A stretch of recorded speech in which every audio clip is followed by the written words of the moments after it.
احمدہ و صلی علی رسولہ الکریم اما بعد فاعوذ باللہ من الشیطان الرجیم بسم اللہ الرحمن الرحیم۔ صورتوں کے تعارف کو آگے بڑھاتے ہیں۔ سورۃ النحل اگلی صورت ہے سورہ نحل۔ سورہ نحل مکہ مکرمہ میں نازل ہوئی، البتہ آیت فعاقبوا بمثل ما عوقبتم بہ یہاں سے لے کر سورت کے آخر تک جو آیات ہیں وہ مدینہ منورہ میں نازل ہوئیں، لیکن اس کے بارے میں اور بھی اقوال موجود ہیں۔ تفسیر خارزن۔ سورہ نحل کے اندر 16 رکوع اور 128 آیتیں ہیں۔ سورہ نحل نام رکھنے کی ایک وجہ یہ ہے کہ عربی میں شہد کی مکھی کو نحل کہتے ہیں۔ اس سورت کی آیت نمبر 68 میں اللہ تعالیٰ نے شہد کی مکھی کا ذکر فرمایا، اسی مناسبت سے اس سورت کا نام سورہ نحل رکھا گیا۔ سورہ نحل کے متعلق حدیث مبارکہ بھی روایات ملتی ہیں۔ حضرت عبداللہ بن مسعود رضی اللہ تعالیٰ عنہ فرماتے ہیں کہ قرآن پاک کی سورہ نحل میں ایک آیت ہے جو کہ تمام خیر و شر کے بیان کو جامع ہے، اور آیت یہ ہے ان اللہ یأمر بالعدل والاحسان وایتاء ذی القربى وینہی عن الفحشاء والمنکر والبغی یعظکم لعلکم تذکرون، کہ بے شک اللہ تعالیٰ عدل اور احسان اور رشتہ داروں کو دینے کا حکم فرماتا ہے، اور بے حیائی اور ہر بری بات اور ظلم سے منع فرماتا ہے۔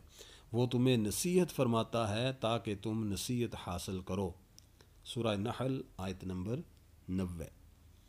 ایک اور حدیث مبارکہ میں اس طرح مروی ہے کہ حضرت حرم بن حیان رضی اللہ تعالی عنہ کی وفات کا وقت قریب آیا تو ان سے لوگوں نے عرض کیا کہ آپ کوئی وصیت فرما دیجئے۔ آپ رضی اللہ تعالی نے فرمایا میں تمہیں سورہ نحل کی اس آیت ادعو الی سبیل ربک بالحکمت سے لے کر سورت کے آخر تک بیان کی گئی باتوں کی وصیت کرتا ہوں۔ سنن دارمی۔ سورہ نحل کے مختلف مضامین ہیں۔ اس صورت مبارکہ کی بہت سی پیاری خصوصیت یہ ہے کہ اس میں بڑی کثرت کے ساتھ اللہ تعالیٰ کی عظمت، قدرت اور حکمت اور وحدانیت پر دلائل دیے گئے ہیں۔ اگر کثرت سے اس صورت کو سمجھ کر پڑھا جائے تو دل میں اللہ تعالیٰ کی محبت اور عظمت کا اضافہ ہوتا ہے۔ اس صورت میں اللہ تعالیٰ کی نعمتوں کا بیان بہت کثرت کے ساتھ ہے۔ اگر ان نعمتوں کے بارے میں بار بار غور کریں تو دل میں شکر الہی کا جذبہ بیدار ہوتا ہے اور محبت الہی میں اضافہ ہوتا ہے۔ اس کے علاوہ بھی اس میں مختلف مضامین موجود ہیں، جیسا کہ جانوروں سے حاصل ہونے والے فوائد اسی صورت میں بیان کیے گئے ہیں۔ جنہوں نے دنیا میں نیک کام کیے انہی کے لیے آخرت کی بھلائی ہے۔ اسی طرح فرشتے کفار کی جان کس طرح نکالتے ہیں اور متقی مسلمان کی جان کس طرح نکالتے ہیں، یہ بھی اسی صورت میں بیان ہوا ہے۔ نبی کریم صلی اللہ علیہ وسلم اور صحابہ اکرام علیہم رضوان کو اذیت دینے والے کفار مکہ کو اللہ تعالیٰ کے عذاب سے ڈرایا گیا ہے۔ بیٹی کی ولادت پر کفار کا طرز عمل بیان کیا گیا۔ حشر کے میدان میں کفار کی بری حالت ذکر کی گئی۔ عہد پورا کرنے اور قسمیں نہ توڑنے کا حکم دیا گیا ہے۔ قرآن پاک کے بارے میں کفار کے شبہات کا رد کیا گیا۔ حالت اکراہ میں کلمہ کفر کہنے والے کا حکم بیان کیا گیا ہے۔ اپنی طرف سے چیزوں کو حلال یا حرام کہہ کر اس کی نسبت اللہ تعالیٰ کی طرف کرنے کی ممانعت کی گئی ہے۔ حضرت ابراہیم علیہ السلام کی شان اس صورت میں بھی بیان کی گئی ہے۔ نیکی کی دعوت دینے کے انتہائی اہم اصول بیان کیے گئے ہیں۔ سورہ حجر کے ساتھ اس کی مناسبت دیکھتے ہیں۔ سورہ نحل کی اپنے سے ماقبل سورہ حجر کے ساتھ مناسبت یہ ہے کہ سورہ حجر کی آیت نمبر 92 میں فرمایا گیا فَوَرَبِّكَ لَنَسْأَلَنَّهُمْ أَجْمَعِينَ، تو تمہارے رب کی قسم ہم ضرور ان سب سے پوچھیں گے۔ اس سے قیامت کے دن لوگوں کا جمع ہونا اور ان سے ان کے دنیاوی اعمال کے بارے میں سوال کیا جانا ثابت ہوا۔ اسی طرح آیت نمبر 99 میں فرمایا گیا وَاعْبُدْ رَبَّكَ حَتَّى يَأْتِيَكَ الْيَقِينُ، اور اپنے رب کی عبادت کرتے رہو حتیٰ کہ تمہیں موت آ جائے۔ یہ آیت موت کے ذکر پر دلالت کرتی ہے۔ ان دونوں آیات کی سورہ نحل کی پہلی آیت سے مناسبت ہے کہ اس میں بھی قیامت قائم ہونے کا ذکر کیا گیا ہے۔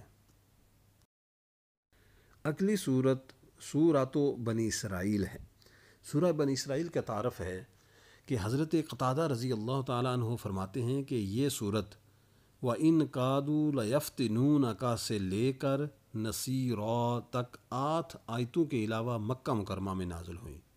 تفسیر خارزن علامہ بیضاوی رحمۃ اللہ تعالیٰ علیہ نے جزم کیا، یعنی یقین کے ساتھ لکھا ہے کہ پوری صورت ہی مکہ مکرمہ میں نازل ہوئی۔ تفسیر بیضاوی۔ سورۃ بنی اسرائیل میں 12 رکوع اور 111 آیتیں ہیں۔ سورہ بنی اسرائیل کے مختلف اسماء اور ان کی وجہ تسمیہ بھی بیان کرتے چلتے ہیں۔ اس سورت کے مختلف نام ہیں۔ ایک نام سورہ اسراء، اسراء کا معنی ہے رات کو جانا، اور اس سورت کی پہلی آیت میں تاجدار رسالت صلی اللہ علیہ وسلم کے رات کے مختصر حصے میں مکہ مکرمہ سے بیت المقدس جانے کا ذکر ہے۔ اس مناسبت سے اسے سورہ اسراء کہتے ہیں۔ دوسرا اس کا نام ہے سورہ سبحان۔ سبحان کا معنی ہے پاک ہونا، اور اس سورت کی ابتدا لفظ سبحان سے کی گئی ہے، اس مناسبت سے اسے سورہ سبحان بھی کہتے ہیں۔ اس کا ایک نام سورہ بنی اسرائیل ہے۔ اسرائیل کا معنی ہے اللہ کا بندہ۔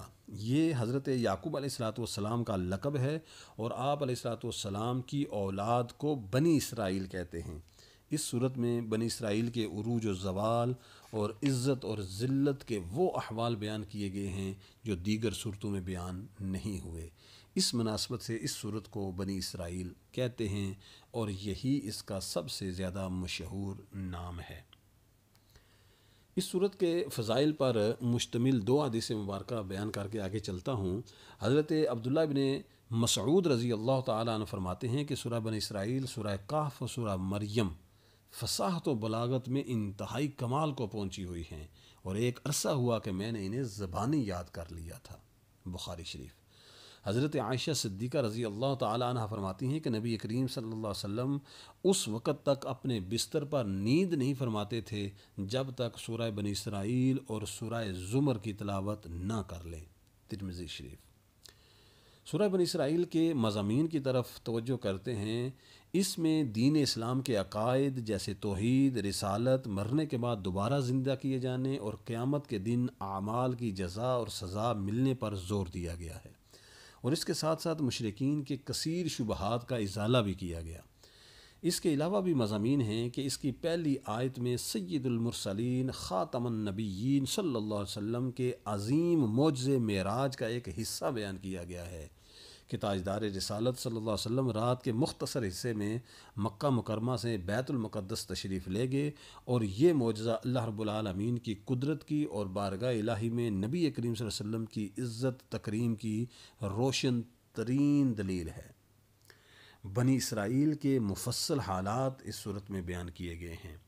اس کے ساتھ ساتھ یہ بھی بیان کیا گیا کہ جو نیک اعمال کرے اور سیدھی راہ پر آئے، اس میں اس کا اپنا ہی بلا ہے، اور جو برے اعمال کرے اور گمراہی کا راستہ اختیار کرے، اس میں اس کا اپنا ہی نقصان ہے۔ یہ بھی اس صورت میں بیان کیا گیا کہ عمل کی مقبولیت کے لیے 3 چیزیں درکار ہیں۔ نمبر 1 نیک نیت، نمبر 2 ایمان، اور عمل کو تیسرے نمبر پہ عمل کو اس کے حقوق کے ساتھ ادا کرنا۔ اجتماعی زندگی گزارنے کے بہترین اصول کو بیان کیا گیا، جیسے والدین کے ساتھ اچھا سلوک کرنے، اور ان کے بارے میں دیگر احکام بھی بیان کیے گئے۔ فضول خرچی کرنے سے منع کیا گیا اور میانہ روی اختیار کرنے کا حکم دیا گیا۔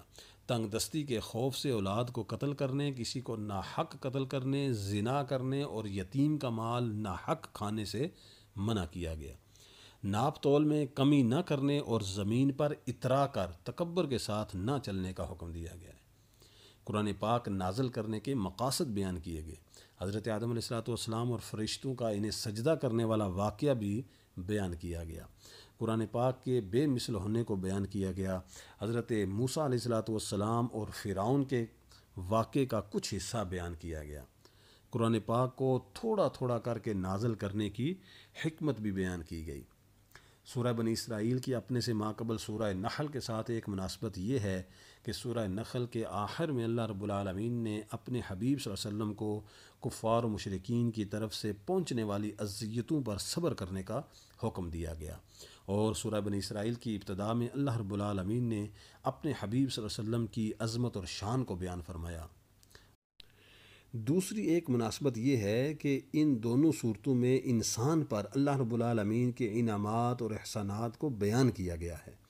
تیسری ایک مناسبت یہ ہے کہ سورہ نحل میں بیان کیا گیا کہ قرآن کسی بشر کا کلام نہیں بلکہ اسے اللہ رب العالمین نے نازل فرمایا، اور سورہ بنی اسرائیل میں قرآن پاک نازل کرنے کے مقاصد کو بھی بیان کیا گیا۔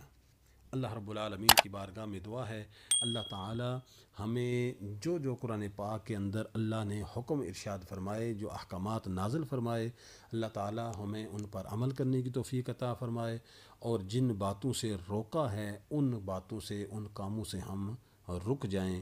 وآخر دعوانا ان الحمد للہ رب العالمین۔